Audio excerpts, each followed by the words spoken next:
Remember Thug Night. Yeah. Remember Thug Night. Slide through. Better brace yourself. Remember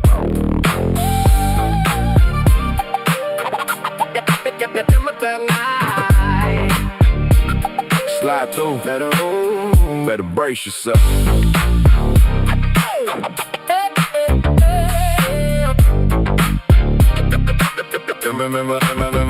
Remember Thug Night. Yeah, you know the name. Pressure hit the block. Now it ain't the same when Moody stepped in. Now it's getting deep. Whole hood wide awake. Ain't nobody sleep. Blue jacket gleaming on the street like glow.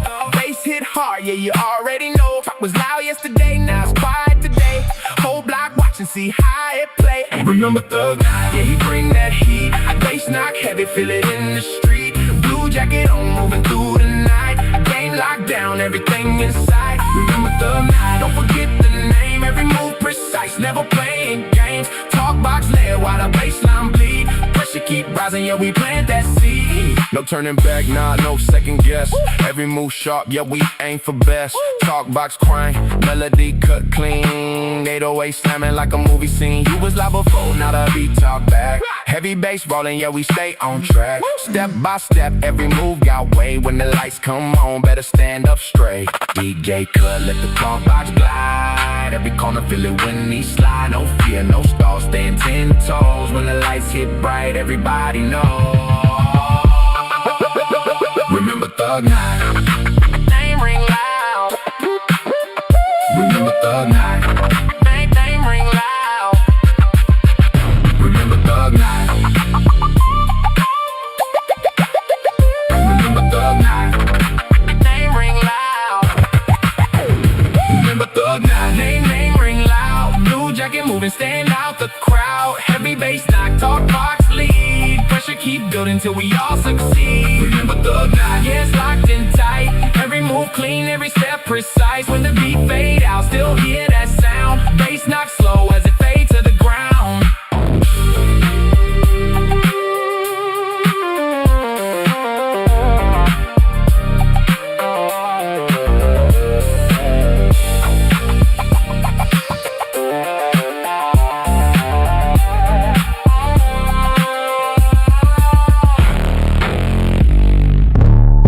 Revolution will not be televised.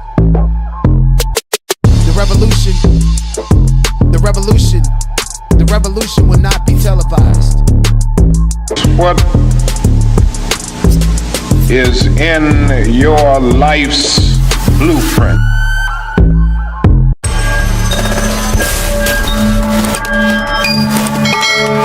What's up, everybody? Today was day 3 of Lil Durk's trial. We got some exclusive,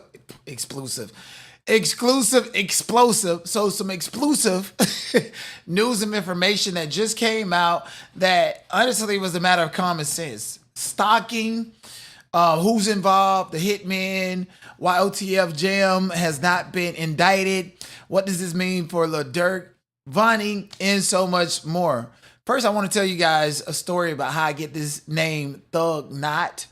It's literally what it sounds like. It means that I know how to act like a thug, but I'm not a thug. It's a personality trait, okay? It's like channeling music or channeling a certain type of persona that people are going to buy into, which I definitely believe that Lil Durk is a Thug Not. And, you know, maybe you need to go with that theory or whatever. I don't know when it comes to that. All I know is day 3 today was explosive. And to the who are reporting my TikTok for community violations, I appeal it and the video is going to come back up. So I don't know if you guys are trying to slow me down because it seems like I'm the one who's completely adamant and consistent about reporting each and every explosive aspect of this Lil Durk trial in real time. You know, people don't have to wait for me to do a whole video. Trotler Ross does it too, but I'm the one who really does it. As soon as I hear something explosive, I'm out reporting it, uploading it, posting it, and giving you guys breaking news. Make sure you're part of my Discord so that you can get all the most updated information about the Lil Durk trial. Now, I have covered the Diddy trial. I have covered the Megan Thee Stallion and Milagro Graham's trial. I have covered the ASAP Rocky trial. I covered aspects of the Lil Nas X trial. I covered Tory Lane's sentencing hearing and so forth. I even covered the Carmelo Anthony trial, even though I didn't go to that one.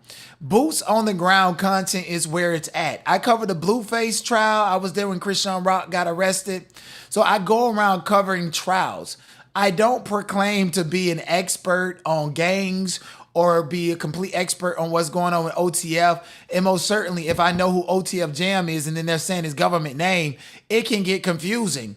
So pardon me if I say the wrong name here and there, confuse OTF Jam with OTF DD, who's Wilson and Henley, and it can get confusing because the prosecutors, they bounce from the nicknames, which I do know, to the government names. And so it's day 3. You know, by the end of this, I am going to be an expert on what's going on with OTF, as well as a whole bunch of gang-related activity to the likeness of Trap Lil Ross, DJ Academics, and so forth, okay? So just bear with me. I like covering true crime. I like covering it because it's coming from a legal perspective, okay? And there's nothing new under the sun. In this Lil Durk case is kind of similar to the Julio Fulio case, with the exception of where we still have not found out how OTF members and allegedly Lil Durk was able to find Quando, Rondo, and them at the hotel. But enough about that. Like the video, subscribe to the channel. Thank you. What's up, Kiki Boss? Glad that you're here. What's up, Dior? Hey, I'm ready to hear about today's trial. Exclusive. Yes, get your information from me because I know, like, no shade to the Trap Lil Rosses and the DJ Academics, but if Lil Durk don't get convicted and Trap Lil Ross did a 4-hour video basically alluding that Lil Durk is guilty, then his reputation is going to take a hit. So sometimes these people are giving you information from their biased standpoint, because if Lil Durk is found not guilty, what is Trap Lil Ross going to do? He's already white in hip-hop space. People are looking for reasons and a chance to discredit him.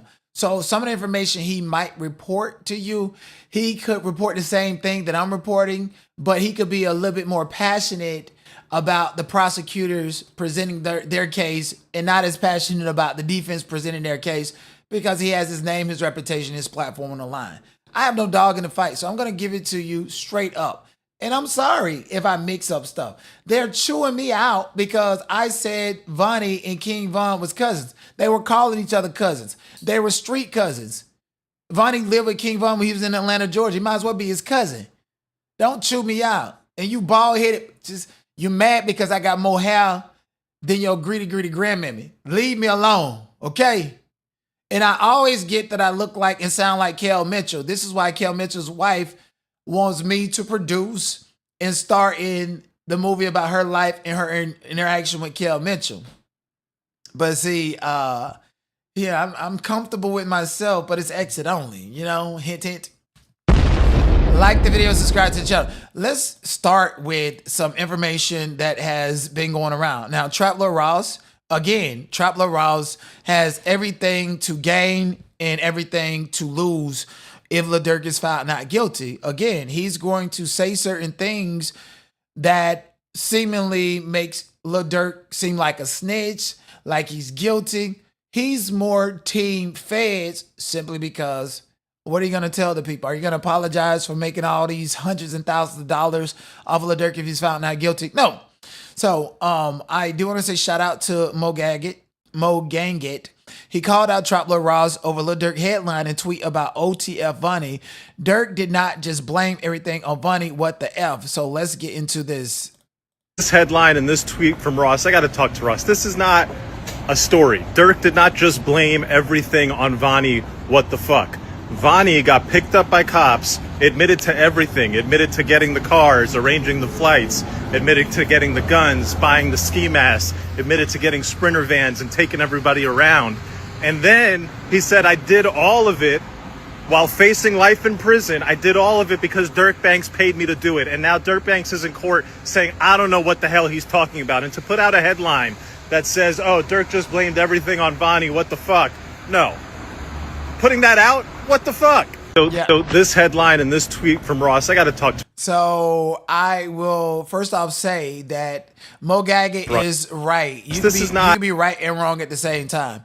Vonnie did, in fact, he's cooperating with the feds. Him and OTF Jam, who they say they don't know where OTF Jam is. He's not arrested, yada, yada, yada. OTF Jam is in that U program. And we're going to get to that in a little bit. So Vonnie did admit to these things. It is indisputable. And so Vonnie cooperating with the feds is basically saying that Lil Durk is the guy who put up the money and mastermind this plan, even though he was not directly involved. And Lil Durk's team is saying, well, since Vonnie has essentially snitched on himself and saying that Durk is the mastermind, Durk is not snitching by saying, okay, Vonnie has already admitted to this stuff. I have nothing to do with this. That's all him. Durk is not telling his lawyers to snitch on Vonnie. Vonnie has already admitted to this information. Like, it's only the matter of common sense. But again, it's beneficial for those other platforms to call Lil Durk a snitch. What Lil Durk is doing through his lawyers is not the same as a 6ix9ine, because see, 6ix9ine wanted to cosplay a gangster and had all these hood niggas around him doing things that he didn't agree to, and it was using his money, his businesses to do it. I don't know if Lil Durk was in the same situation. That's to be determined. And only way we will find out is if Lil Durk snitched like 6ix9ine. Lil Durk literally took the information that Vonnie spoke to the feds, took it and said, okay, but I don't have shit to do with this. Had Vonnie not snitched on himself, there would not have been, no, all of this is true, but I have nothing to do with this. It still would have been, I don't know what the fuck you talking about. Now Lil Durk is in a situation and be like, nigga, you rope yourself out. I don't know what you're talking about. That is very different than a snitch. So two things can be right and wrong at the same time. So shout out to Mo Gaggett. Hopefully he, figure out what he's going to do. He's asking a lot of questions about social media influencing and to, get it popping. But shout out to him. I actually, he's cool. A little bit awkward, but he's cool. Anyways, moving on. King Von's last word to OTF Vonnie before he died were, "Why did you let me get shot?" according to Lil Durk's defense team. How would Lil Durk know this? I have absolutely no, I don't know. But anyways, Lil Durk's defense team reportedly claimed in court that Vonnie was present when King Von's was shot, as the two were cousins who were extremely close. So if I'm reporting from inside the court that King Von and Vonnie are cousins, if I'm reporting what I hear on TikTok, why y'all are attacking me? I'm literally reporting what I heard in the court of law. The defense team specifically said King Von and Vonnie were cousins. If I report it, take it up with the defense team. Don't sit here and ridicule me and act like I'm lying and I don't know what the fuck I'm talking about. Okay, whether they were street cuz, whatever cuz, how you doing cuz, y'all know how that go. The defense team literally called them cousins. So even if I reported something that you guys know not to be the truth, I reported what was stated in the court of law. So stop playing with me. I'm the only one who does not have a dog in this fight, who does not want to see Durk go to prison simply because I get to maintain my clicks and views and to say that I told you so. Like these other people who's been talking about this case and pretty much doing the feds' job this entire time. So don't fucking come for me. They lived together, King Von and Vonnie, and even shared a bank account. Defense opening statements. The defense argued Banks was not the leader and said the evidence would show he wanted to uplift others and provide opportunities. They told the jury that the history leading up to the unalignment goes long before the prosecution wants the jury to know, highlighting that Kevon Grant, aka Vonnie, and King Von were cousins and extremely close. They detailed that Grant managed King Von's finances, lived with him, and the two even shared a bank account. So Vonnie's used to managing people's money and accessing it and doing whatever he wants to do with it. Whether he's stealing it, exploiting it, or doing whatever to write it off and call it a business expense. He's not new to this. He's true to this. Defense reiterated multiple times the two were close as could be and said Grant was there when his cousin was shot in 2020. The defense said one of King Von's final words to Grant was, "Why did you let me get shot?" They agreed with the prosecutor that unalignment was driven by a need for revenge, but said Grant enacted that revenge, not Banks. They stated the text and messages the prosecutor would show as evidence was taken out of context. They highlighted that Banks was not a leader. They further said people did not even listen to him. Again, this is Lil Durk, the same person who started off rapping like he was from Atlanta and then took on this certain image that King Von was spewing out. King Von was the real hitter, not Durk. So when the defense said that they didn't even listen to Lil Durk, they was doing whatever they wanted to do. I believe it. Lil Durk is not built like that. Have you guys seen the episode of Black Mafia Family he was in? My acting coach, shout out to Aaron Spicer, who coached all the stars, including Will Smith. He actually coached Lil Durk for that role. And before he got to set, they had already started filming certain scenes. And Lil Durk was holding the gun improperly. And my acting coach said he went off. How could Lil Durk be this hip hop rap? I literally heard my acting coach said this in class about a year ago. And it's crazy how I'm bringing it back up to continue to allude that Durk was not built like that. This is a character. Lil Durk is a thug, not like me. I'm going to take the image. I'm going to spit the raps. I'm going to do what I need to do to portray that and make money in the name of Durk and OTF. But he's not built like that. He didn't even know how to hold a blicky on Black Mafia Family. Go back and look. And so I keep bringing it up to show that, okay, he couldn't hold it. Maybe he was the one that called the shots. If he got real hitters around him that know he's not built like that, is he really calling the shots? Or was he really just like 6ix9ine to where he had these people around him to give him street credibility and they did whatever they wanted to do in the name of Lil Durk, in the name of his company? And they go on to say when Grant was approached as a search warrant was being executed at his home, the defense stated a light bulb came on. They said Grant told officials whose credit card was used, alleging Grant already knowingly used the company card and turned it on Banks when he was pressed. The defense said it is confidence it will prove to the jury that Grant was the mind behind the operations. Just like Treyway, the minds behind the 6ix9ine operation. And that's why 6ix9ine is celebrating, saying, hey, you're going to have to do what I do. Because 6ix9ine wants some company too. He don't want to be known as the only snitch or the only person that, gave up information to get out of his situation. And I want to tell you guys some things that I know because I'm from Florida. I know people that are blood affiliated. I know how the Bloods and the Crips get down in the South. Even Whack 100 being from Pyru, which is a fraction of the Blood, managing Blueface, who's a Crip. Sometimes these fractions have treaties and agreements to go along to get along. So if Vonnie moved to Atlanta with King Von, and we all seen the video of what happened to King Von and Lou Tim and why he was shot, that wasn't self-defense at all.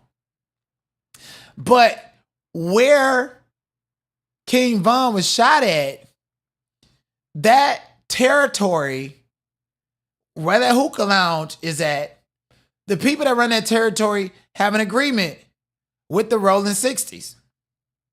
Okay? And we know the Black Disciples are affiliated with the Rolling 60s through another fraction.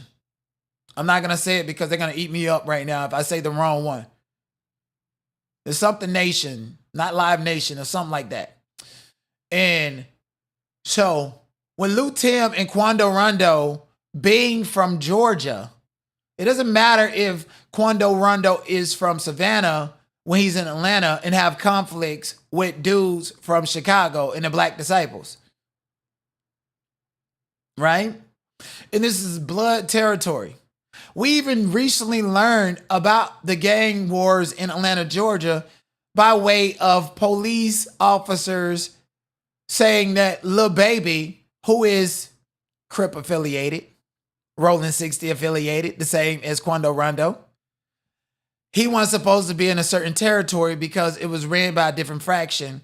And because he was filming a music video there, some kids got popped and they wanted to indict Lil Baby. But the police told them themselves when they said that Lil Baby wasn't supposed to be there. So what I'm saying is the police, they not only have their own code of honor, but the police are a part of these gangs in Atlanta, Georgia, and all over the place. So when Lil Tim shot King Von, and King Von told Vonnie, "Why did you let me get shot?"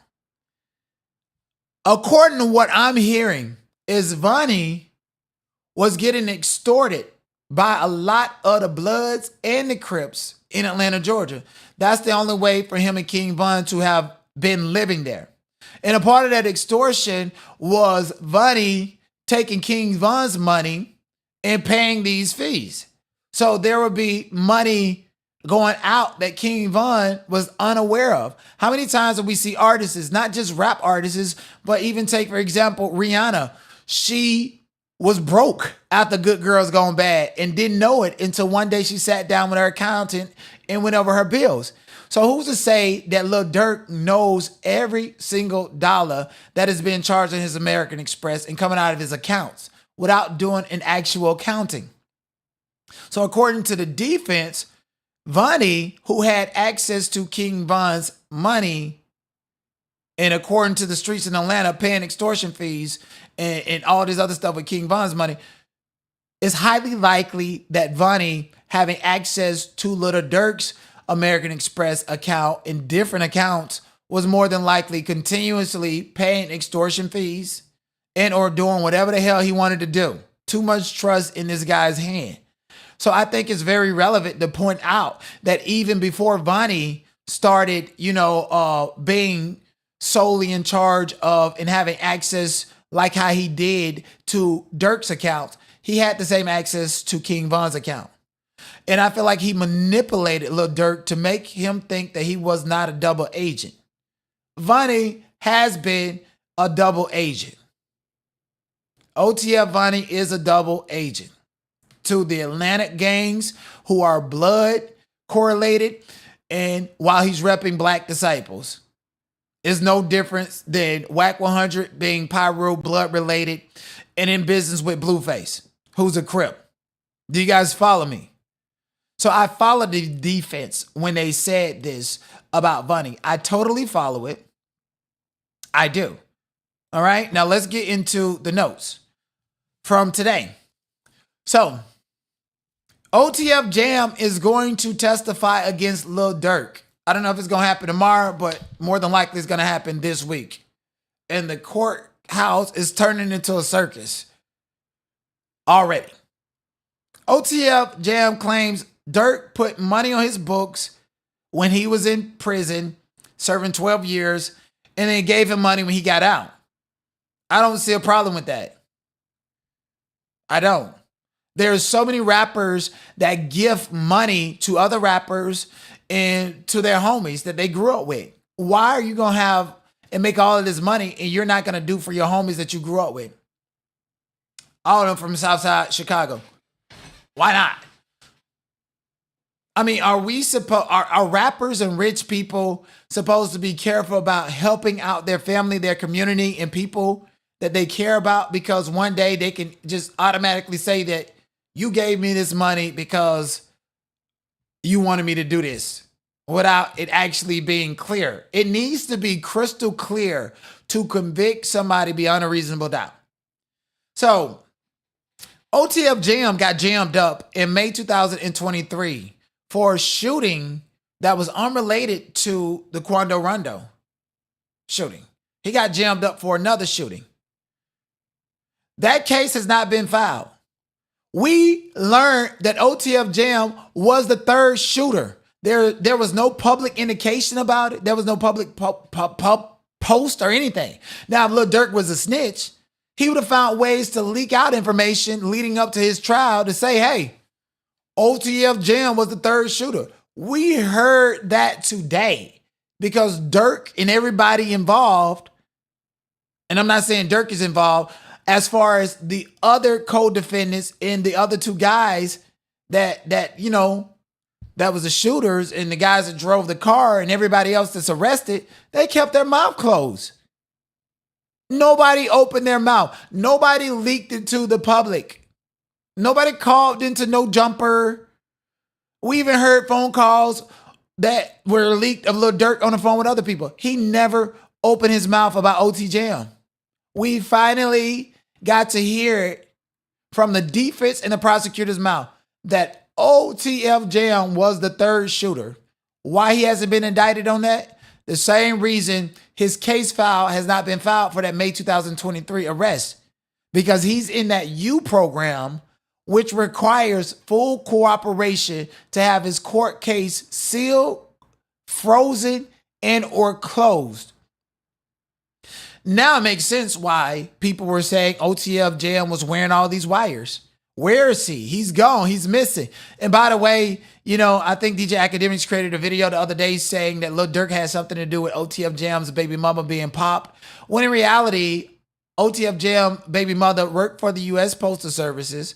She had a master key, and it's alleged in the streets of Chicago that she was a part of some scamming, and people popped her for that master key that controls and opens up a lot of mailboxes within the little district that she was working in. So I don't find Lil Durk to be a snitch, because if he was, as powerful as he is and as connected as he is, and shout out to G Herbo who came through and other people that came through today outside of the court, nobody opened their mouth. Nobody included OTF Jam. OTF Jam got in the jam. He thought about serving them 12 years and then decided to give up information about what happened to Quando, Rondo, and Lou Pab. And Quando Rondo is probably one of the luckiest guys on the planet. Honestly, if you guys seen what I seen, I'm going to get to that a little bit later. He gave up information. I definitely believe because OTF Jam gave us this information, it led the police and detectives to doing extensive research, going and tracking the GPS system in cars and tracking hotel camera footage and all of this stuff. OTF Jam is the reason why all of this stuff happened. He's the snitch, okay? And we'll get back to him in a little bit. Now, Keith Jones, all right? Keith Jones. Keith Jones, a.k.a., what's his name, Flacco? I don't know why I want to say Poetic Flocka, but Flocka. Yeah, Flocka. He's going to be testifying. And he has no connection to Lil Durk. But the feds jammed him up. And then the second time when the feds jammed him up is when he started giving information about Lil Durk. Why? Because you got a crime and now you're trying to use Lil Durk as a get out of jail free card. Keith Flacco, his connection was through and with Jam, who he met in juvenile hall. They know him for June, they know him for beating up people, all this other stuff. Keith booked the hotels, cars, fake tags, and conspired to do all these things with Jam to set up Lil Durk. It wasn't the first time, because Keith was actually part of the May 2nd, 2021 incident where Vonnie arranged for them, as far as Jam, Keith, to go over in Savannah, Georgia, to try and want to pop Quando Rondo outside of his concert. Vonnie arranged that for niggas to go to Savannah in May 2021. Follow the timeline. He got access to the money. He's known for doing this. I can do whatever I want to do. I'm with these niggas and they supposed to be gang. Whatever I do, they can't say anything. If I go down, everybody else gonna go down. So Vonnie acting recklessly with Lil Durk's cards and etc. This is why the text message that's gonna come out later when Durk was like, "Don't put none in my name," because he knew that Vonnie had a reputation for using his name and his money to do things unauthorized by him. Yeah. And so they connected Vonnie to trying to go out to Quando Rondo. Mind you, Vonnie is cousins or street cuz with King Von. Quando Rondo and his crew, Lou Tim, they're the reason King Von is not here. So of course, Vonnie wants his lick back. And Vonnie has been trying to find a way to do it. So in May 2021, Vonnie tried to set up Quando Rondo to be Pop in Savannah. What happens about 2 months later? Lil Durk's house is broken into. And I told you guys yesterday that the streets in Atlanta said that Quando Rondo had something to do with it. Why is Quando Rondo Crip affiliated in blood territory and got some say so? Quando Rondo does not have any power or any control and don't have permission to run nothing, to do nothing, don't sell no weed, don't go out the lick, don't try to unalive nobody in Atlanta unless, of course, he gets permission from some of the bloods that run Atlanta, Georgia. And again, I referred to WAC 100 being Pyru and Blueface being a Crip. It's okay for them to do business together. They always do business together, right? Quando Rondo is rolling 60s underneath Big U, who don't do nothing but extort people. So you got Quando Rondo in bed with the Bloods to go out to Lil Durk because Durk is Black Disciple from Chicago. They don't really like them. What's it to an Atlanta rapper or the Atlanta scene to get rid of Lil Durk? Or for a police to tell Lou Tim, we're not even going to file these charges. Even though it was a one-on-one, it was a street fight, and you decided to pull a blinky out and take this man's life, we're just going to say it's self-defense. Even though it was mutual combat. Because we don't care about King Von. He's from Chicago. This is Atlanta, Georgia. King Von, Lil Durk in the rap scene. Mind you, Lil Durk started sounding like a rapper from Atlanta, Georgia. Who benefits from King Von and Lil Durk being terrorized in Atlanta, Georgia? The Atlanta rappers. And upon information and belief, this is allegations, I'm not saying this, but T.I.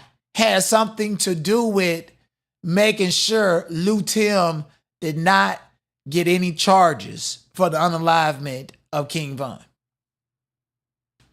And Vonnie has been double dipping in a double agent because these gangs and these fractions, they work together. It's not all the time beef. They make money together. They make moves together. They co-conspire together. Yeah. So Vonnie's a double agent. And he's been trying to go out to Quando Rondo when Lil Durk didn't know anything about it in May 2021. And now Lil Durk got to bear the consequences because Vonnie is affiliated with Lil Durk and has the money, the power to be able to call these shots on all these OTF members without Lil Durk's, permission or even acknowledgement. I mean, this is not unheard of. This is common sense. It's not just rappers. I just use Rihanna as an example for her account managers exploiting her and stealing all of her money. When she look up, she's broke. Floyd Mayweather, a boxer who's not in the streets, who made his money legitimately, is broke because his account manager extorted him and stole it all. Nick Cannon, somebody, he found out somebody has been stealing money from him over the course of time. So I'm not convinced that Lil Durk is responsible for and called a hit out if the defense theory, which has not been disproven yet, creates a reasonable doubt that, hey, Vonnie has access to his accounts. He's calling shots. And because he's calling shots and because suddenly he's jammed up and his whole first thought to do is bing, I'm going to blame Lil Durk because if I go down, the homie got to go down with me. Like a fuck nigga. Do you guys follow? So, now that that's clear, so Vonnie did this through Lil Durk's company, where he had full access to credit cards and etc. Quando told law enforcement whose credit cards were used. To me, he used and he plotted and planned that if I ever get caught for this, I'm going to take Lil Durk out. And I'm going to feel good. And I'm not even going to feel guilty because I'm not going to be in prison by myself. I already got connections to the gangs in Atlanta, Georgia, and the Bloods.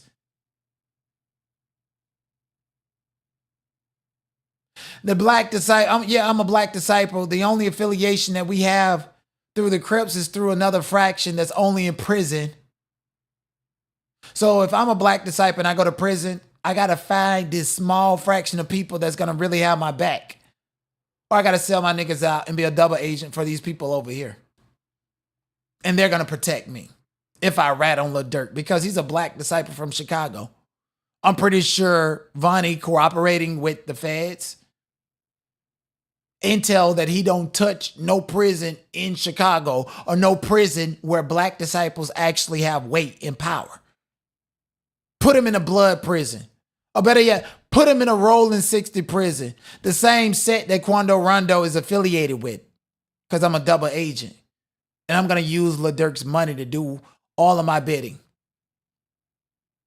Shit, I ain't got nothing to lose. I ain't make it as a rapper. Lil Durk's the famous one. So as long as I can bring him down with me, knowing that I'm gonna get protected in prison, even if I snitch, because niggas ain't fucking with the Black disciples, then that's what it's gonna be. This is the thought pattern of a super criminal. Vonnie did not do anything that was not ever premeditated. So Lil Durk is not a snitch. It's a matter of common sense, honestly.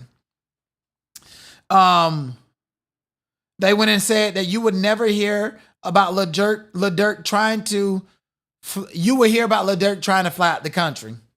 And then then the defense's theory is that, oh, he was trying to fly out the country because, you know, he was just casually going someplace where he already visited. He didn't have no criminal indictment, no anything. He just booked, what was it, 3 or 4, or maybe even more flights to different countries to throw the feds off, and they called him where he was at. That's going to be quite interesting unfolding that in the court of law. And when you have a theory like that and can show that Lil Durk booked multiple flights in his name in different locations, that kind of takes away from the reasonable doubt in my eyes. So we haven't gotten there yet, but this is all coming from the opening statement of the defense. And mind you, Judge Fitzgerald, fuck that nigga. You know, he didn't want us to hear the prosecutor open a statement, so he limited access to the public. I don't know why the U.S. Marshals allowed all these press people in there and barely anybody from the public. So myself and 90% of the people there missed the prosecutor's opening statement. And then they had a spillover room and we went in there. I went in there. I wasn't trying to fight to get in the main courtroom today. I just stayed in the spillover overfill room. But people that was in the overfill room managed to make it into the main courtroom. I'm fine where I was, okay? I mean, the day they render a verdict, I want to be in the main courtroom. I want to, okay? I want to be in the main courtroom that day. Vonnie. Okay, so they went, then they broke down Vonnie. Set up Lil Durk, and Lil Durk was not at the crime scenes. Durk arrived in LA after recording a music video with DJ Khaled on August 18, 2022. He was not expecting this, nor waiting for a phone call. No evidence of direct instructions or a bounty put out. And I said, this is a setup. No evidence against Lil Durk other than Kevon and OTF Jam setting Durk up out of jealousy. That's what I said, out of jealousy. Yeah. OTF Jam, like you're a career convict. And what I heard from somebody in the streets of Chicago is that OTF Jam is actually, down low. And a lot of times when you got these men that are gang affiliated and are down low, they go back to where they can be themselves, which is prison. So it could very well be that situation with OTF Jam. Let me get out of here. I'm out. Yeah, my baby mama here. I got money. I can just chill. I don't mind going to commit another crime, because the worst thing that's going to happen is I'm going to go back to where I can actually be myself at. Like, dead ass. That's just my honest opinion right there. But anyways, then they went to D-Ski or Diddy, DeAndre Wilson. And the defense team says DeAndre Wilson was a passenger, that Vonnie is the perpetrator. Diddy went to LA to pursue his career in music. Mind you, when Diddy got to LA, it was the same day that Lil Durk returned from from Miami back to Los Angeles after filming a music video with DJ Khaled. And they're saying Diddy had no clue what was going on. He was just riding along. He was not a participant. And then they said, we got 3 main points. Diddy didn't know before LA that there would be this, surveillance of Quando, Rondo, and Lou Tim. And Diddy was not needed. And Diddy did nothing to further Von's plan. Diddy wanted to make it big with OTF as an artist. He traveled everywhere with OTF brand. 5 months before August 19th, he was in LA. And that the LA flight that he took on the 18th was last minute. And when he got on the plane on the 18th, he was told about it in just a few hours. Like, hey, nigga, we need you on this plane back in LA. We got this drop for you, man. We going to the studio. We going to do all this other stuff, yada, yada, yada. This is Vonnie and OTF Jam. While Vonnie and OTF Jam know what's going on. Oh, hey, but like, make sure that nigga Diddy with us. Yeah, that's a bitch ass nigga. Yeah. I ain't going down by myself. We need somebody else out here. Shit, let this nigga drive. This nigga want to be OTF family. Want to be on the end circle. We finna hit this right here. Nigga, you gonna know about it. And meanwhile, Lil Durk is just as, and I don't want to say like he's a bitch, but he's just as soft as a 6ix9ine. Don't know what the hell is going on. Niggas got his bank accounts, got his money. If he open his mouth, he's a snitch. They gonna probably extort him, and he probably be next. I mean, this is OTF. All the ops are gone, and now these niggas is fighting over bitches and turf and power. You get it? And so they're saying that Diddy didn't know anything about it. He just showed up and had no choice but to go along and get on. Because sure enough, OTF Jam and Vonnie can say, hey, Durk, don't fuck with this nigga. Get this nigga up out of here. He's a bitch ass nigga. You didn't want to drive the car. Peer pressure is a motherfucker. It really is. Peer pressure is a motherfucker. And my whole thing is, like, when it comes to Diddy, I don't know where the defense is going, but typically what happens in this situation is if you don't come forward and tell the police that you was like somewhat forced to or into this situation, aka snitch on these niggas, and according to Seti Nash, who had a full-fledged conversation with the feds, I don't know how that happened. But according to Seti Nash, even if you have a self-defense case and you get up and testify on your own behalf, that's considered snitching. Hence why Tory Lanez didn't testify in the Megan Thee Stallion case. Hence why a lot of these brothers don't testify in their own defense, because it would be considered snitching according to the street code. Fuck the street code, nigga. That's what I'm saying. You know, that's somebody non-affiliate. I'm like Chris Tucker back in the 90s, hang around all the gang bangers and hear about all they killers and shit, but I ain't got shit to do with it. And a nigga would never question me about it because I'm the least likely to be expected to know about it. And I don't have nothing to do with that. So I'm like Chris Tucker in the video with Tupac and Dr. Dre, you know? But yeah, according to the defense, Diddy didn't know what was going on. OTF Jam and Vonnie pretty much coerced him into the situation to drive the getaway car.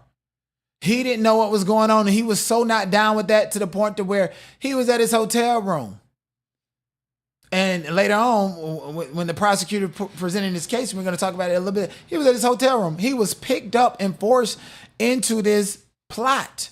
That's why he was, hey, nigga, fuck you, pussy ass. You better drive this car. You drive this car. We're going to go out here and catch these bodies. Even though we know if we get caught, you're going to get caught too because you drove the car. That's what happens when you're down with these fractions. And I can see that happening. Damn, I want to be a rapper.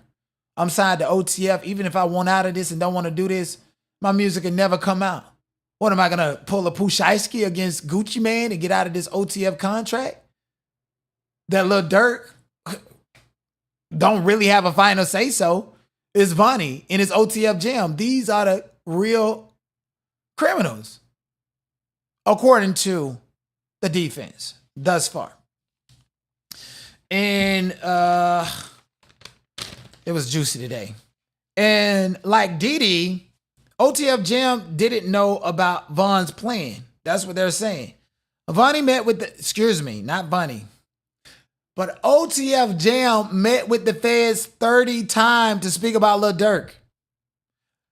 And I know Seti Nash went live and said that Vonnie met 30 times to speak about Lil Durk, and it gave other people this ideology to say rat Atlanta because Vonnie was down with and conspiring with the other fractions in Atlanta, Georgia, which happens to be blood dominant. And because Vonnie, out of all of the OTF members, has more significant ties to Atlanta than anybody else, it sounded good to say that Vonnie was a snitch and talk to the feds 30 times because now we get to talk about rat Atlanta. It's not true. OTF Jam met with the feds 30 times. And this makes sense because there's public theories that OTF Jam wore wires that has not come out in court yet. But it makes sense. This is why he talked to the feds 30 times. And he's going to testify against Lil Durk. And he got arrested May 2023 for a case that's not even publicly accessible, let alone him actually being on a video and spotted out and pointed out today in court as one of the shooters. And you don't even have an indictment for that. He's in that U program. He's in a protective custody. That's why nobody don't know where he's at. He's in PC. On the outside, that U program, which requires full cooperation. Now, I don't know if OT Jam pretending that he's going to get full cooperation to be on bar time and then play in the Fed's face, or is he going to come and sing like a bird? I mean, if he do that, then he's not going to have a good time in prison because nobody likes a snitch. No matter what fraction you're part of, nobody likes a snitch. Unless, of course, you're setting people up. They call us, snitching is very different than you set somebody up because you got orders to do it. Even if OTF Jam and Vonnie got on the stand, I don't know what you're talking about. Them crackers gonna be like, remember you gave this deposition, this statement, and this. Okay, read this to yourself. Does that refresh your memory? Is this, okay, yeah. So we're gonna go ahead and submit this deposition into evidence to the jury. And the jury is gonna be able to see what he said prior. And they're gonna treat those out-of-state statements in ratting that you did as if it's been stated in court because you confirmed you authenticated that deposition. This is how people snitch and get away with it.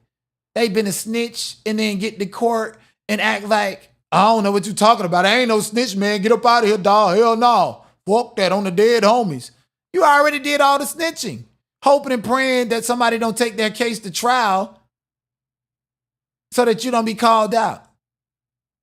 But again, OTF Jam has a shooting that he was arrested for May 2023, as well as a pending indictment if he don't cooperate and act right. Or maybe he was cooperating the whole time, like they say he was wearing a wire. They let these CIs and people that cooperate, they let them go out and take a life, go out and sell some drugs, and they don't get charged with it because it was a part of an operation. They don't mind, OTF Jam going out to spray Quando Rondo, who's the leader of the Rolling 60s in Savannah, Georgia, allegedly, when he's just a foot soldier. They don't mind that. They don't care. It's black on black crime. Let them shoot up each other. This is what Mo Ganget said. That's why I'm looking at him sideways. He's like, who cares about them shooting up each other? I'm like, that's black on black crime. I care because I'm fucking black. right? So, and OTF Jam met with the feds 30 times. Only 3 times it were recorded, according to the defense. But the wiretaps and all these other shit, that's a recording. Anyways, his story flipped for a deal. OTF Vonnie counted on OTF Jam's background to carry out the unalignment and violence in August 2022. They were picked up in a party bus when they met with Grant, which is Vonnie. Remember I told you guys they kept saying Vonnie and then the government name. It was, anyways, when they met with Vonnie, Jam and Jones got the blickies and carried out the plan. OTF Didi was not interested, but fell into peer pressure. He didn't pick up blickies or partake. He was just a passenger or the driver. Then on August 19, 2022, the morning of the unalignment, Jam called Vonnie at 8:30 a.m. to pick him up from the hotel. As in, Jam called Vonnie and said, hey, go get that nigga Didi. Bring that bitch ass nigga over here. And then Jam grabbed the blickies and the mask, and they went to Quando, Rondo Hotel in downtown LA, which they was surveilling it. And we're going to get to that in a little bit later because that's when the evidence come out and the police start testifying. I want to go in chronological order. Didi was at the hotel at Universal Studios at the Sheraton, to be exact. Vonnie and OTF Jam was eager to unalive Quando Rondo. OTF Jam was upset because Didi didn't want to participate, so he drove and forced him to get in the car and forced him to be the getaway driver. OTF Didi did not make OTF Vonnie's plans possible. Grant planned it. Jam and Grant, who was Vonnie, were the Ooters. Wilson did not. 45 minutes after the shooting, OTF Didi acted as normal as possible, and government took that as evidence of guilt, according to the defense. And then it went to Brown Eyes. They was talking about Brown Eyes. And then his attorney got up there and said, August 19, 2022, a man was shot and killed. Okay, Brown Eyes is on trial for conspiring to commit this act, but it wasn't a conspiracy. It happened in real time and plotted by Jam only. Okay, so people are saying Flocka is the only one that pled guilty. Brown Eyes is also in the same position as Flocka. You're on video, beyond a reasonable doubt, you did this. So the Brown Eyes attorney was like, it's indisputable that somebody got that. Okay, we're not even going to argue against that. But what Brown Eyes is doing is he's advocating for Little Durk to be vindicated because, first of all, I'm sorry I'm saying Little Durk like a white person. I think I've been seeing Trap Lil Ross too much. But Lil Durk, you know, he said it happened in real time. There was no plot. And if it was plotted by OTF Jam. The records of the flight, the bank, the cash shop, all of that stuff is going to be show that Brown Eyes was not paid for this before or after it. The record says one thing, the story says another. Okay, the receipts will show there was no payment exchange or conspiracy. The record will show that. The beef wasn't his and nobody knew him. It wasn't even like he was a part of it. He wasn't a part of May 2021 when Vonnie and Jam was trying to get at Quando Rondo in his own city in Savannah. Because they want to slide for King Von. You feel me? And then, and say they didn't book everything in Brown Eyes' name because they felt like this was their way of initiating him into this plot and this conspiracy. Again, these career criminals, they're always looking to take somebody else down with them. And this guy came into the picture. The flights, all this stuff was booked in his name. The hotels, in case the feds was watching and tracking them. So, to say, you going down with us too. The government pulled phone records,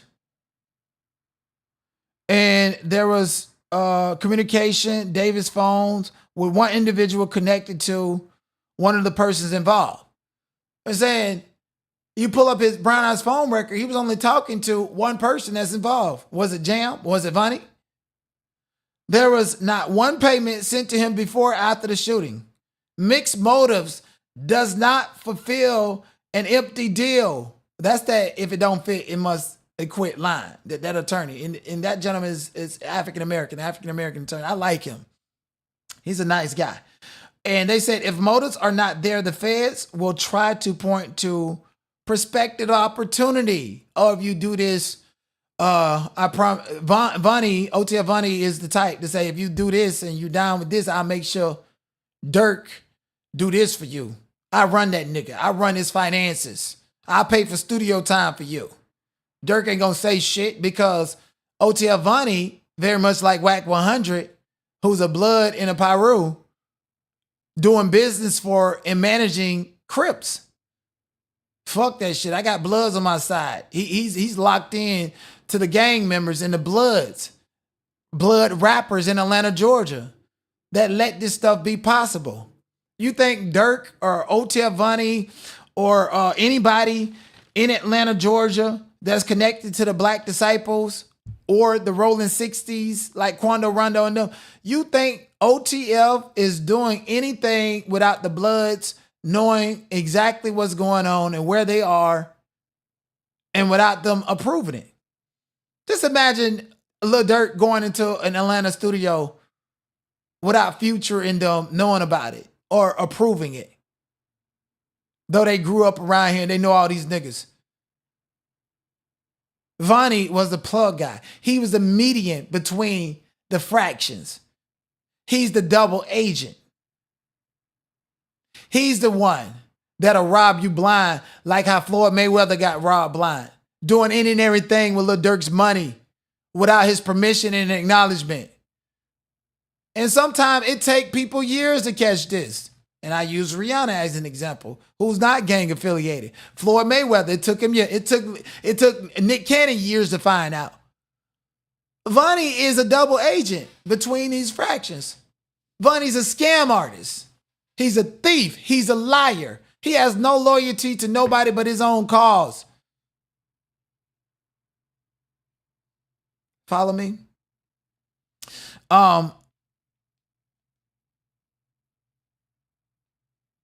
So yeah, if mixed motives don't fulfill an empty deal, if motives are not there, the feds will try to point to prospective opportunity as their nexus to prove a conspiracy. Oh, you conspired because you did this. But mind you, the instructions the jury has been giving are limited based upon gang affiliation. They're only looking at gang affiliation from rap lyrics and music videos and imagery.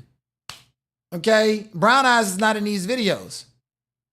He could have been in the videos later, according to the prosecutors, if they would have found some type of way to blackmail him into complicity. And this was that way, according to the feds, which is very possible.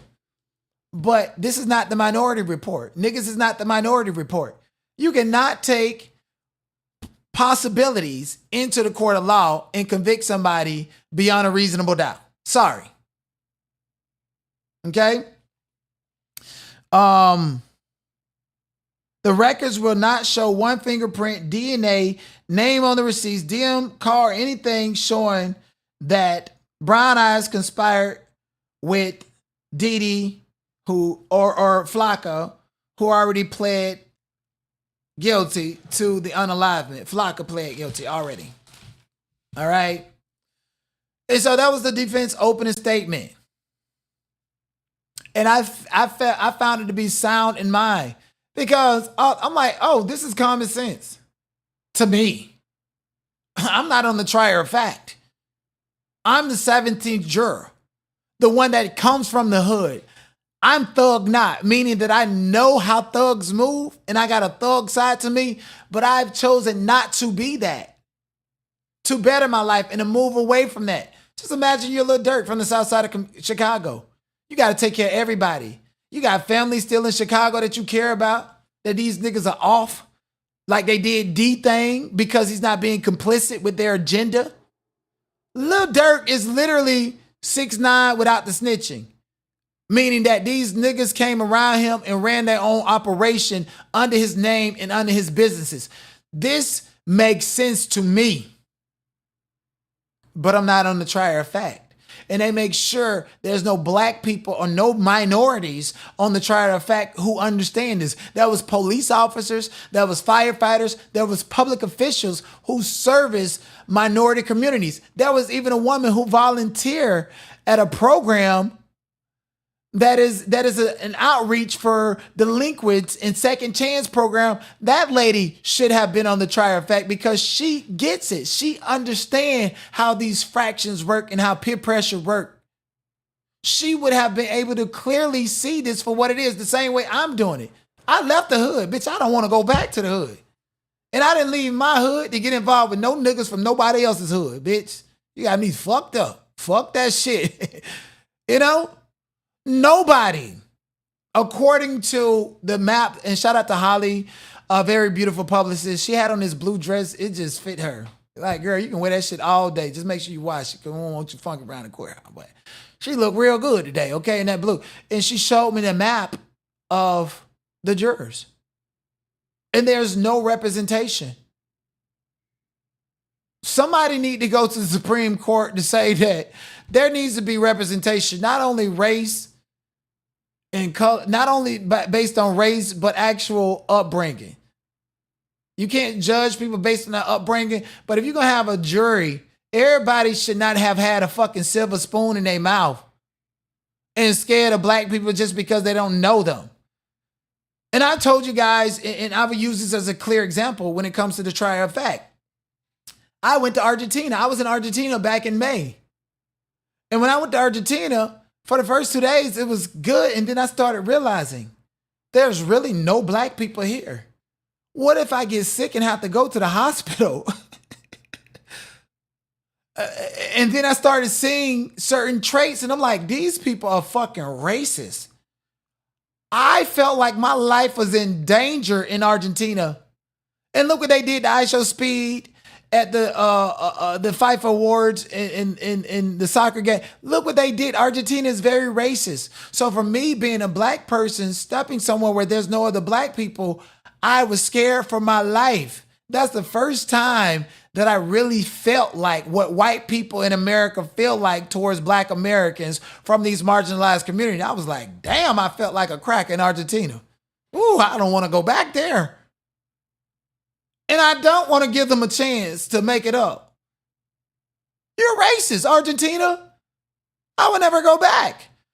So who am I to judge white people that grew up with a silver spoon in their mouth and that are the majority people that are serving on the jury? Who the fuck am I to judge Miss Ling Ling, an Asian woman who has her own implicit biases? You want to do business and sell products to black people, but you don't want to vindicate them and see the truth about them. You want to set up your shops in our black neighborhood, but you don't have no affiliation with the community to know the politics and to know how black people operate, to be able to have empathy for someone like Lil Durk who come from that environment to see that he's being set up.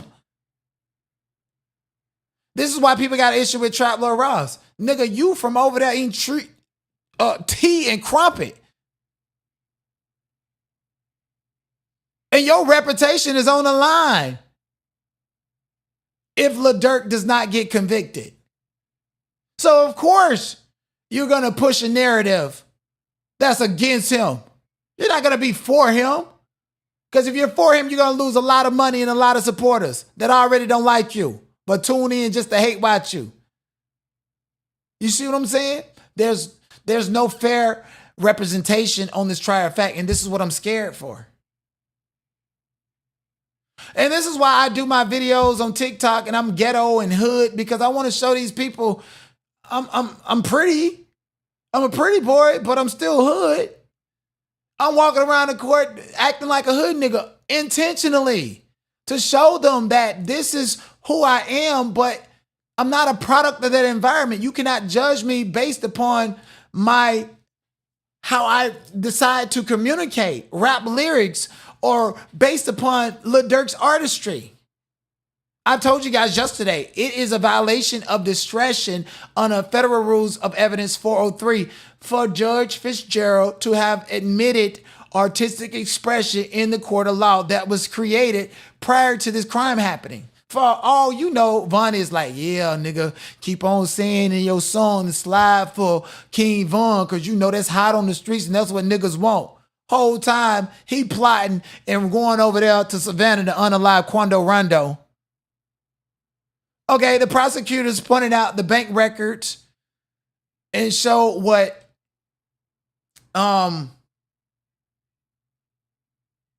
was purchased for Quando Rondo incident in LA.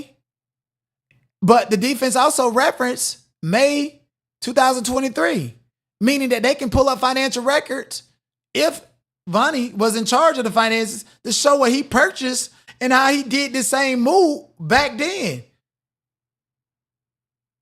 And that might open up a new can of worms, but I'm just speaking theory right there. But anyways, they called their first witness, the prosecutors, okay? LADD witness took images, stickers, and post notes of crime scene at the mobile gas station on San Vicente in Beverly of the shooting, which occurred at 5:23 p.m. rush hour. Like, these niggas had to be desperate. You jumping out of cars in LA. First, you somewhere that you don't fully know. By the Beverly Center, at the borderline of West Hollywood and Beverly Hills, jumping out of cars. You niggas is dumb as fuck. How dumb can you be? Where the fuck is you going? It's rush hour. You got to zoom in and out. You got to speed. You got to... These niggas is dumb. And they get even dumber. Let's continue though. And the escalated sped. And when this happened, the LAPD testified the Escalade sped off and came to a stop at Santa Monica and San Vicente, which is right next to the West Hollywood Police Department. Okay, they parked, they pulled up, they woof, all the way from San Vicente in Robinson or Melrose, all the way. That's a long stretch. Okay, that's like like 2 or 3 lights between the Beverly Center on Santa Monica and San Vicente and Melrose and Santa Monica and San Vicente. And they drove right there and they seen the police station, the West Hollywood police station, and they immediately stopped. And that's when this police officer got out and his body camera started. Oh my gosh, like it was, I'm not even gonna lie to you guys. It was so disturbing. Like, y'all ever heard a nigga take his last breath?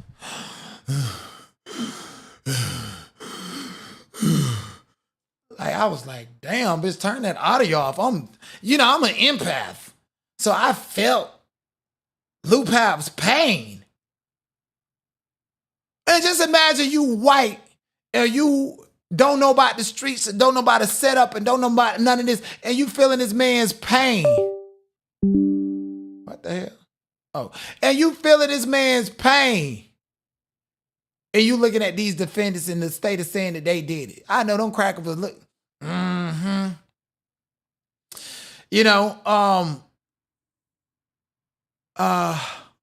okay, if you guys are subscribed, or if you're new here, subscribe then unsubscribe again. Because if you subscribe to me when I was talking about Chris Sean and Blueface, they're only gonna send you the notifications whenever I put that in the title. That's just the way it works. I don't know. All I know is I'm passionate about what I talk about and what I do. I don't care about no notifications or none of that. That's not my business. That's this platform and an algorithm. I don't want to hear that. That's distracting to me. I'm sorry. I'm going to continue to go and say and talk about what I'm talking about, whether it's 2 or 3 people here. I don't care. What I care about is I'm telling the truth and putting out an educated, articulated viewpoint coming from having street knowledge, legal jargon, listening to the facts, and common sense. That's the only thing that I care about. Hopefully the people that need to hear it are listening on multiple other platforms. I'm not just live on YouTube. Stop distracting me. So the Escalade sped off and went to West Hollywood. Then on cross-examination, Durk's attorney and another attorney passed. But Dee Dee's attorney wants to do cross-examination. And he established that this detective was the detective supervisor. No firearm was recovered at the scene. No fingerprints, DNA, or any book items containing Wilson's information. Well, that made sense at the time, but I mean, if you really look at it, there's not going to be any fingerprints or DNA on the shell casings or anything like that. So, I mean, that was a good curveball to the defense, especially given the fact that was a good curveball for the jury to think about, especially given the fact that Dee Dee's particular defense is that this was not a conspiracy. It was just, this happened in the spur of the moment. So it was smart, but at the same time, kind of like a waste of time. But neither here nor there. It goes to show you why the other attorneys were like, we're not even going to cross-examine you, okay? All right, so another police officer came and testified, and this is the one that, you know, I mixed them up, but this is the body camera footage where, you know, only thing we heard was Quando Rondo saying no, and people picking at that because, you know, it was marketable. I remember seeing an Instagram video, and hopefully the defense put this into evidence. I remember seeing the Instagram video of Durk about the board of private jet laughing, having fun. He was on Instagram Live, and the whole comment section lit up and said that Vaughn was gone. And I literally seen Durk's heart drop, and he ended the live stream. It goes to show his character traits, to show you how disconnected he was from that and how shocked he was, just like the public. And it's like, see, when this happened to Vaughn, he was having fun and he was on live and he was shocked. This is the same reaction he gave and had when he found out about Lou Pop and Quando Rondo. Yeah, he made songs about sliding for Durk, but who was the producers? I'm sure Vonnie was in his ear. Yeah, make that track, man. You got to slide. Yeah, man, say this shit, man. That shit hard. This is what the streets want. That's why they're going to bring in the producers of Pissed Off to show where his mind was and how that song was crafted and show how Durk is just a regular nigga and he's a thug not like me. And he pandered to his audience. He said what was popular and relevant. He said what people wanted to hear, what people would buy. Allegedly. I don't know if that's the full defense, but that's what I'm thinking. We still haven't gotten there yet. So make sure you guys like the video, subscribe to the channel, keep coming back. Get into my Discord because I give y'all exclusive breakdowns too.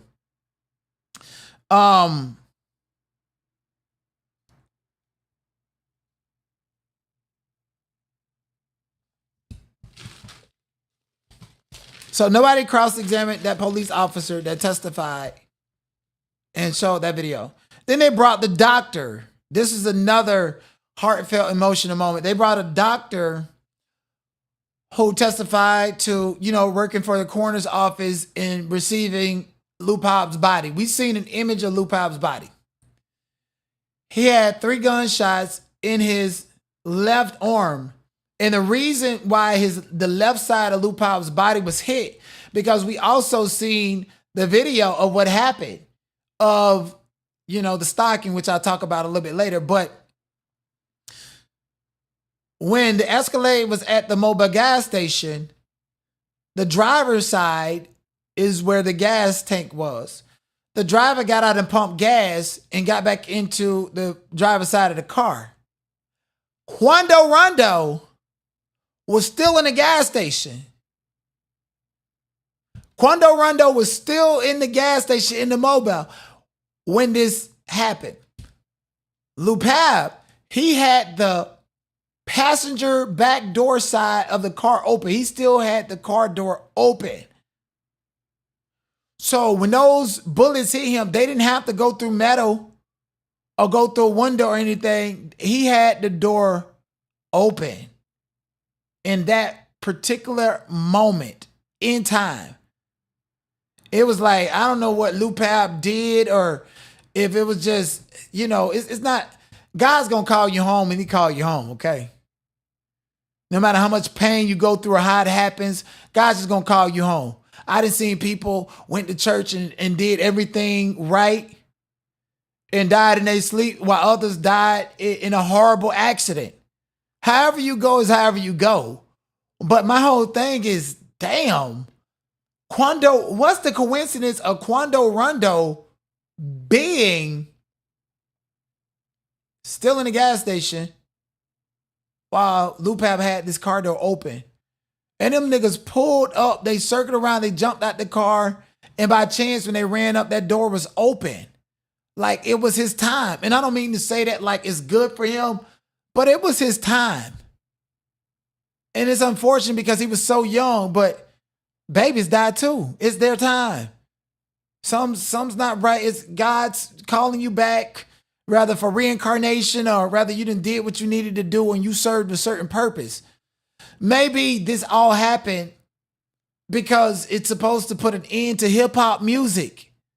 Maybe Lil Durk being called out, being pretty much a bitch and not really about that life and just spitting shit is supposed to happen.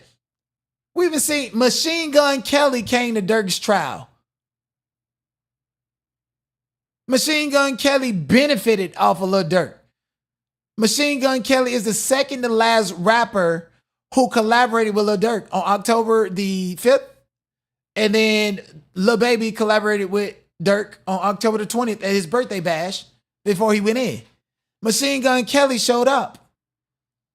Machine Gun Kelly refused to say free Durk, even though you benefited off of him, benefiting off of hip hop culture. I have an issue with him not saying free Smirk. You made money off of this man. You make hip hop music. What if we say Machine Gun Kelly is a criminal and co-conspired and had people to spray somebody up simply because his name is Machine Gun Kelly and what he done rapped about? Why do white rappers get a pass to say and do the same shit that black people do, but it's not looked at as criminal? Y'all bitches better stop praising the white Jesus painting in your goddamn living room and in your motherfucking church, saying white is right, white can't do any wrong, but when you black, you're a criminal.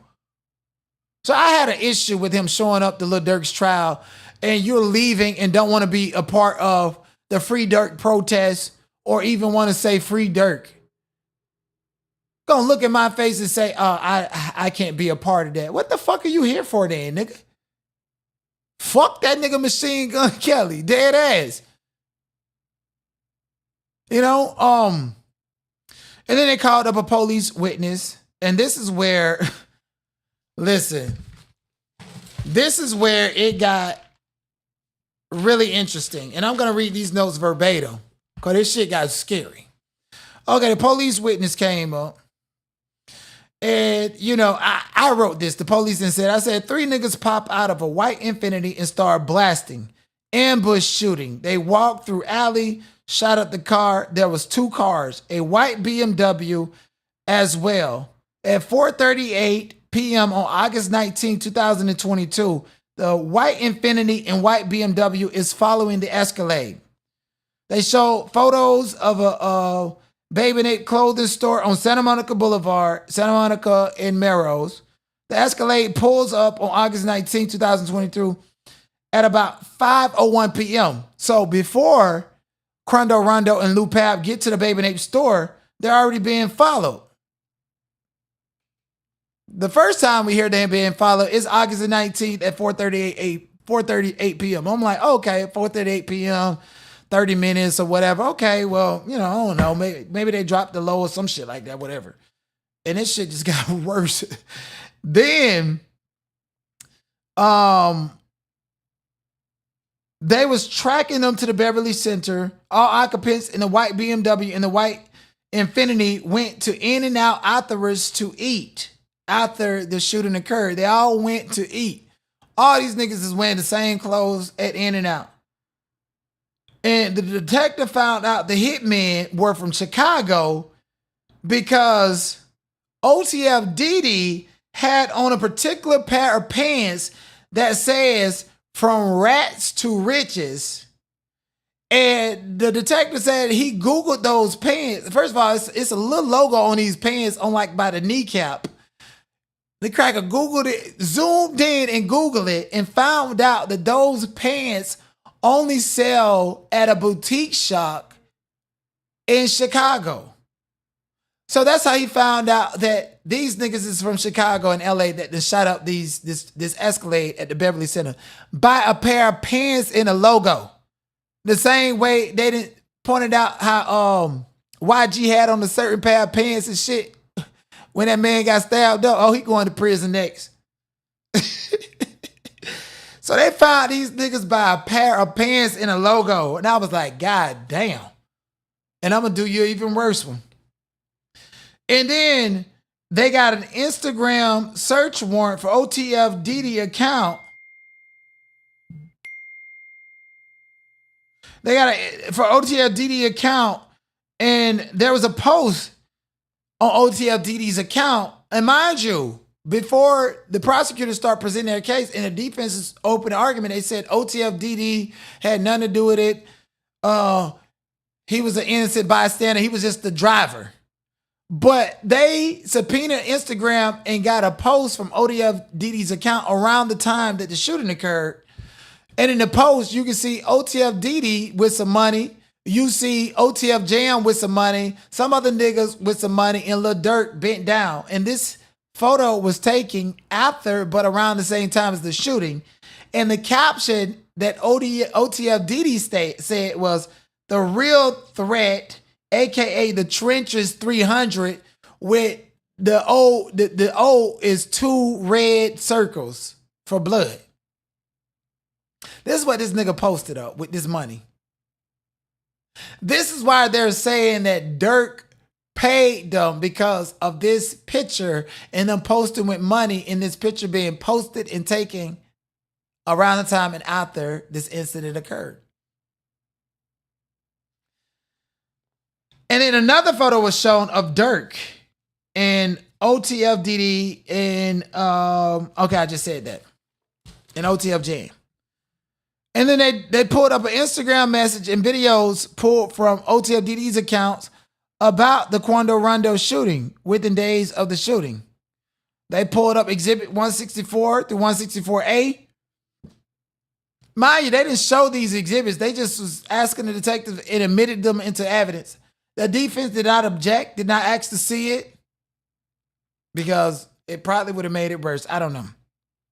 Then they went and said on August 18, 2022, there was a message trip to LA. Then they pulled up exhibits 201 through 203. OTF Didi tracked flight. They tracked the flight of OTF Didi flying to San Diego on 8/18/2022 with Keith Jones and David Lindsay. And additional flight records flying out of San Diego on the 19th, the very next day. And they had everybody photoed at In-N-Out. All these niggas flew into San Diego on the 18th and flew out on the 19th. Minus Vonnie, and we'll get to that in a little bit.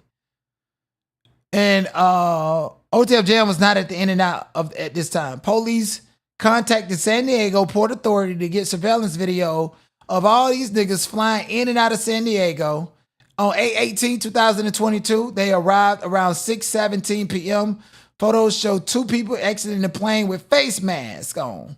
Mind you, it's not the pandemic. These niggas got face masks on because they have a clue or an idea already to cover their tracks. That's what they're saying. They're saying, oh, they wore face masks. Just like the jury.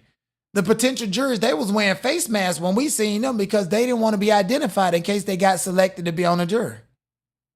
So that's what they do. They wear face masks to hide their identity, you know? Thank you, Pixie, for being here. Like the video, subscribe to the channel. And please support me, man. I got to wake up again early in the morning and go down to the courthouse. Shit, I got to get to bed as soon as I get off of here to go back down. Plus, I got to edit before I go to bed. So it's a lot, man. Please help me out and support your boy with my pockets, okay? And it's David and Lindsay Keith Jones. Another photo of OTF DD exiting plane. They all on the same flight. And then Jerome, which is OTF Jam, and Houston exit another flight. Houston was driver of the Infinity. Keith Jones was not an OTF member, but he's an affiliate of OTF DD. Again, an affiliate means that he's probably part of another fraction that has a peace treaty with OTF DD and OTF members. And payments were paid to Jason Smith. Payments for these flights were paid by Jason Smith as far as the address, email, and so forth. But then the American Express card. Jason Smith is from Chicago. The credit card and account was under Ola Alabalugan. And they pointed out that Lil Durk's OTF account had 4 American Express cards tied to Dante Banks, which is Lil Durk's dad, Durk Banks, Ola, and another person, which I'm suspecting to be Jason Smith, or whoever that person was. It wasn't clear to me. And then I had to do a little digging. I was like, who is Ola Alabugan? And we find out that Ola Alabugan is Lil Durk's manager. He's Lil Durk's manager. Ola Alabalugan is Lil Durk's manager, who was mentioned in financial evidence presented by prosecutors during Lil Durk's federal trial regarding a murder-for-hire conspiracy case. Role manager for rapper Lil Durk. Trial mentioned prosecutors introduced financial records tied to an American Express account registered under Alabalugan's name as part of the case proceeding in Los Angeles. And the only thing that we can see of Ola Blugan is this speaker hub profile. Let me see this in a small image of him. This is Ola Blugan. So my thing is, if these transactions was booked underneath his credit card, maybe perhaps, and it's still not clear to me, but maybe perhaps OTF Vonnie was using those cards, even though it's in Ola Ablugan's name. He's the manager, and OTF Vonnie is pretty much like the micromanager. Okay, Ola Ablugan is the bigger manager that books shows like the VMAs and concerts and all this other stuff across seas and stuff. But Lil Durk's unofficial day-to-day manager and security team is Vonnie, who was also the day-to-day manager for King Von. He even stayed with him. Vonnie is the type that he knows the pin and the passcode to Durk's property. Somebody online said that the people that shot up Durk's house in Georgia, they came through the wooded area. That's how they got in. And then some people say they knew the gate code. Who did they get that from? Could have been Vonnie. I mean, Vonnie's the one that then popped up and went to Savannah on Durk's dime and in the name of sliding for Von. And he's a double agent in Atlanta, Georgia.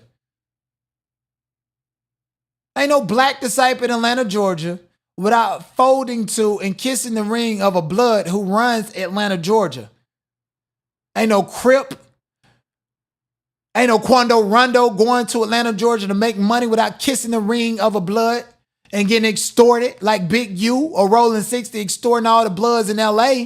And Quando Rondo is a Rolling 60, so he getting extorted by the bloods in Atlanta as a get back to the Rolling 60s for what they do out west. Vonnie's a double agent. And so I believe Vonnie, and that still has to be determined because Durk has to create reasonable doubt. Because right now it looks like Ola Beluga even though he's Durk's manager and tied to Durk's financial accounts. What these white folks doing is they're not gonna understand Rihanna getting robbed by a manager, or Floyd Mayweather not knowing how to read, and R. Kelly not knowing how to read and getting robbed by these rich ass white people running off on their money, or Nick Cannon getting robbed by an African man for years and finding out later after the nigga done went back to Africa. They're not gonna understand none of that unless these specific individuals testify on their own behalf or an expert come and testify to it. So right now, there needs to be more reasonable doubt. My question is, who booked this account? Who had Ola Beluga credit card, the American Express?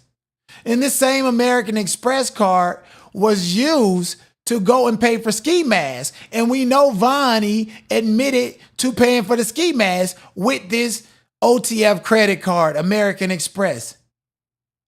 This house that Durk had in Encino, which is right up the road, by the way, for me. Yeah. Was in his manager's name. Was the manager's there? I mean, so the people on the trial, they got to use common sense. If this is the card that booked the flights, and this card was actually physically used to pay for these ski masks, and OTF Vonnie admitted that he paid for the ski mask, he had the card himself. He was granted access. He wasn't granted access to where his name was on the account, but he had the card himself. To what extent did Durk pay attention to this account and see what was going on? Another thing, they said Durk flew in on the 18th, the same day all these niggas flew in into LA and shuttled from LAX to the Encino house. They're trying to make it look like Durk was at the house and knew what these boys was doing and just stayed back and let them do what they was going to do. That's what they're saying. And that's the way it looks right now. But see, this is the prosecutor introducing their case. The defense has to introduce their case too. So I'm very interested to see what they're going to say to combat this information that I'm giving you guys.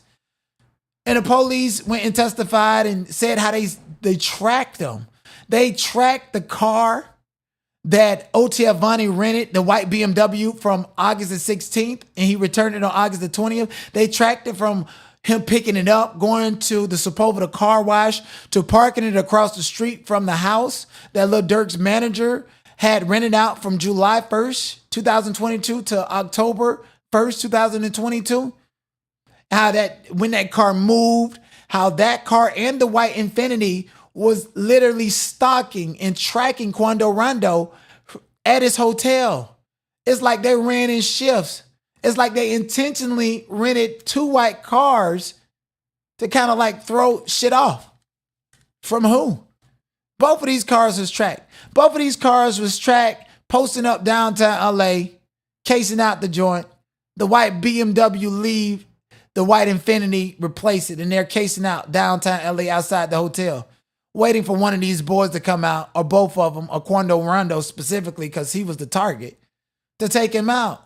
And then they follow this car to the weed shop around the corner. Quando Rondo and Lou Pab and the driver of the Escalade and another individual stayed at the weed shop from about 11 a.m. until about 3, 4 o'clock, went to the Babe and Ape store. Both cars, the white BMW and Infiniti, tracked them there. And as soon as they left the Babe and Ape store, they're following them to the mobile gas station, stalking them for over 24 hours, overnight. They even said how, okay, if I want to get the name right before they try to clock me.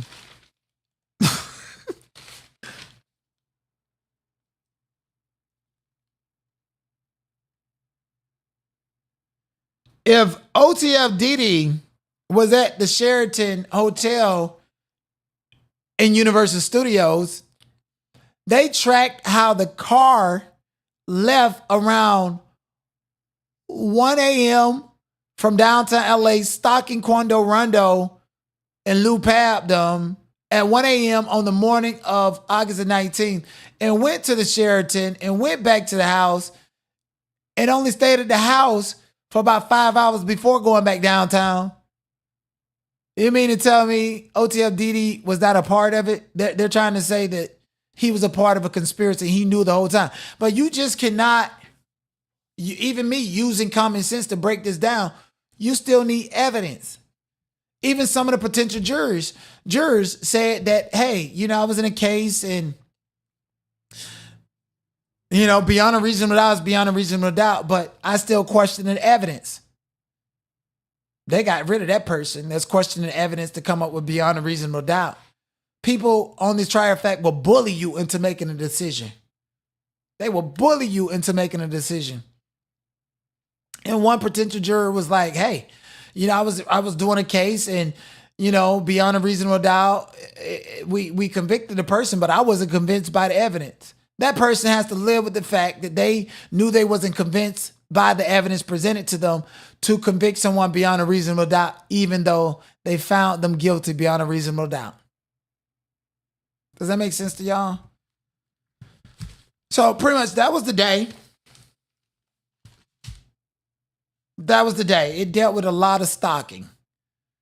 And that shit had me spooked. Like, to not know that you're being stalked by these two cars from downtown LA to a weed shop, to the vape store, to the gas station, to be stalked and tracked constantly around the clock for about 24 hours, and you not know, that is scary as fuck. And I see why Trap Lil Ross, you asked Trap Lil Ross, hey man, I'm like, hey Trap, wait, did you move to LA? He looking all over the place. He acting like, like, damn, why is this nigga paranoid?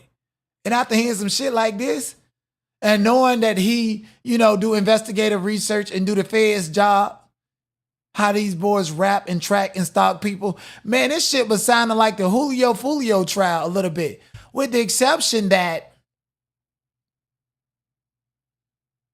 nobody has shown or proved how these OTF members was able to track Quando Rondo's every movement. If the prosecutor is correct that they specifically came out here to do a job and that job was to unalive Quando Rondo, how the fuck did they know what hotel he was going to be at? Or where he was going to be at? How did Vonnie know this? I mean, it's one thing to know that Quando Rondo has a show in May 2021 and you pull up at that show and you want to smoke him there. But how do you know what hotel he's going to be at and track his movements from his hotel? Unless, of course, the person who booked that hotel was in on it. How do we know the driver for Quando Rondo and Lou Pal didn't have nothing to do with it? Because if the driver is at a gas station and pumping gas on the passenger side, and he's in the driver's seat, and Lou Pal take all these bullets in the back seat and he don't get hit, not even grazed. And I did this shit at a gas station. And if I'm going to take somebody out, bitch, no face, no case, and no trace, the whole car got to get hit up if I did it. So I'm starting to feel like, was this driver or the other person aware of what was going on? Because mind you, it was 4 people in the Escalade. The driver was in the passenger seat. Lou Pal was in the back seat behind the driver, and the driver didn't get hit. This shit starting to sound like Wyatt Melly type of shit, you know, like an inside job almost. Like there's some interconnection. Because I seen the video, and from the video, Quando Rondo was going to step out and leave, but that other nigga said something to him, and he stayed in the store while this happened. So it could have very well been an inside job. It's dangerous out there. It's snaky out there. And that's day 3 of the Lil Durk trial. Like the video, subscribe to the channel. If you haven't caught my win of what I'm saying, there's jealousy, power games at play, and backstabbing. I feel like OTF Vonnie is Yolanda to Selena, and Lil Durk is Selena. Or in hip-hop terms, minus the snitching, because Lil Durk did not snitch. Lil Durk is 6'9", while the OTF members who committed this act is Treyway. Minus the snitching. Because like I said, if Lil Durk would have actually snitched, then we would have already knew that OTF Jam was a CI. That OTF Jam was going to be named as a witness. They been knew that information. They been knew he sold out. The best thing we got is speculation that he wore wires. And now I'm led to believe he wore wires because he cooperated with and talked to the Fed 30 times. You don't get to talk to the Feds 30 times and go unannounced unless you root from Euphoria. See what the fuck happened to her? So it's heating up, y'all. It's heating up. And me using common sense and knowing how the streets work, I believe Lil Durk was set up. I do believe he was set up. And he should have had people around him that he absolutely trusted. If King Von's last word to Vonnie is why you let me get shot, and Vonnie's with King Von when this incident occurred, and there's only one shot that shoot off, and everybody else from the other crew, like, you know, is still walking around and all this other shit. You trying to slide for Von? If anybody was motivated by revenge for King Von more than anybody, it's Vonnie. I mean, let's keep it a bean. Some people even speculated that Lil Durk had something to do with King Von because he making a lot of money off of King Von. Not just by mentioning him in songs, but because his catalog, he signed to Durk. And I'm not saying that, but you guys do the math. I'm sure Lil Durk knew what his father went through.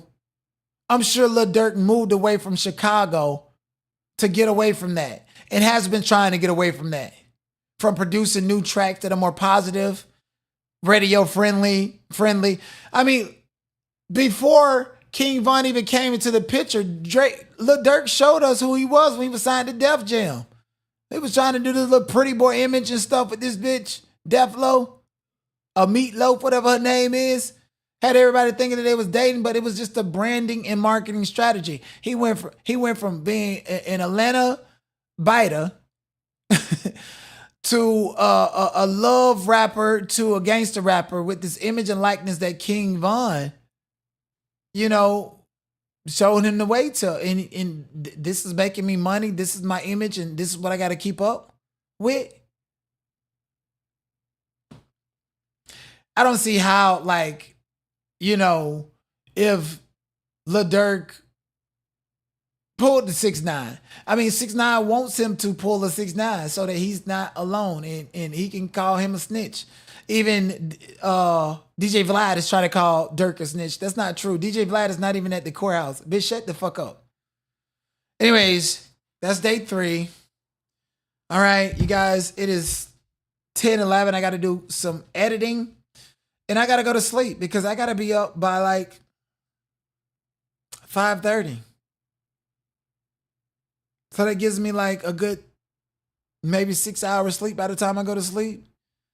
I love y'all. But I got to continue to cover this case. I'm locked in. Thank y'all so much for being here. Thank you, 10 OMG. Lil Durk is a wankster. That's what I believe. I mean, I'm not trying to disrespect him, his family, his legacy, but I mean, my acting coach called him a wankster and said, Lil Durk, ask Lil Durk who Aaron Spires is. Aaron Spires is the #1 acting coach in Hollywood. He coaches everybody. Just about. He was pissed off and telling us the story because there was 2 guys in class doing a scene to where one of them had a pow and pulled it out. He was like, what the fuck are you doing? That's not believable. And then he started telling the story about Black Mafia Family, how he had to coach Lil Durk, and Lil Durk didn't know what the fuck he was doing. That's when I was like, yeah. Anyways, and let's not forget how the defense mentioned that Jam spoke to the feds over 30 times. Yes, I definitely mentioned that. Yo, Slop and Glock, is that you? Your head game was breezy behind the gym in high school. You left my it's out. What? Truski folk. Were you in the main courtroom today? Did not. No, I was not in the main courtroom today. And I was not trying to do a rat race to get in there today. I'll get in there. Trust and believe me. You know, I built relationships with the people. And today was the first day when they let people in the courtroom. And it was a shit show. They gave out these tickets. I got a ticket to get into the main courtroom. And I thought I was good. But them tickets ain't have a number on it. People had tickets. Durk, whole family took over half the courtroom. And people was just left out. Motherfuckers just lined. It was like everybody lined up over here. I'm like, oh, okay, well, I'll get right here. I'm not at the front. I get right here because I got a ticket. Then Durk, whole family came in that bitch. I'm like, God damn. I wasn't finna play that. So when I get up in the morning and I go,